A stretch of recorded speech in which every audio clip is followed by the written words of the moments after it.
Alright, so you wanted to record a Google Meet video into your laptop.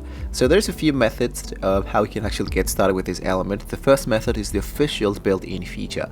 If you have permissions, you can click into activities icon, and that's the one with the square, triangle, single. First of all, I'm going to go focus into meet.google.com, focus into meetings and go for new meetings. Let's go for instant meeting.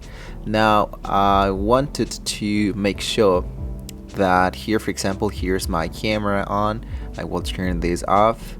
I will block this, and usually into the activities or the meeting tools, usually what you want to do is to look out for the element that says record this stuff. So usually the one with the square triangles is going to be appearing there, and you want to look out for the element that says recording.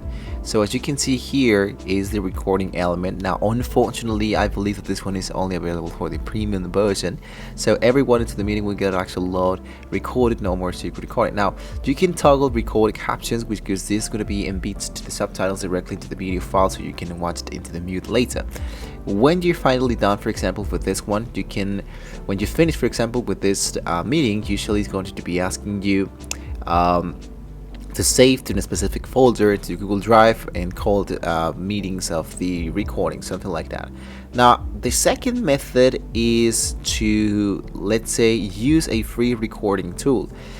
I personally use this recording tool even for streaming. It's called OBS. OBS is an actual really great place to I can track all the information. Usually what I do is to check out the actual sources of my Windows. Here's the audio input, which is my external microphone, and the display capture.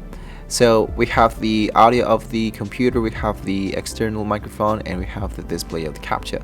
So basically, that's the reason why you actually check out the actual recording of the Google Meet, because basically what I did is just to record my actual computer. This is the second method. There's another method that actually works with Windows, but I'm actually not using Windows right now. But I believe that the free snipping tool of Windows, it's Windows Shift and S. This will be appearing something like this, and you can start making the actual recording to select the Google Meet area table.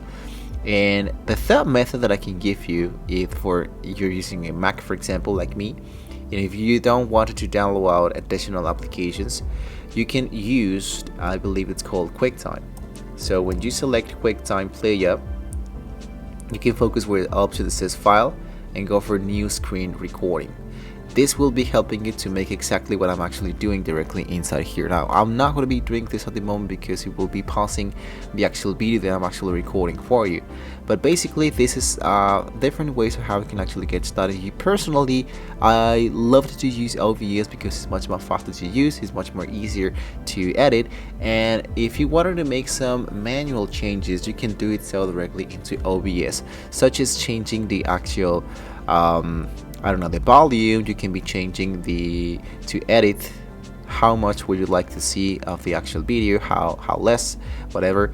And of course you can, if you want, of course, Google is going to be changing the default so that participants can now download recordings automatically, totally for free. I believe that this will be available for next month, so I'm not pretty sure if this one is actually legit, but I think that Google is going to be really helpful to record those elements. So that is how you can actually capture your meetings nowadays. If you have any questions, you can let us know in the comments below. Don't forget, guys, to like, share, and subscribe on the channel if you want to see more great tools like this. And well, hopefully with all this being said, we're going to see you next time.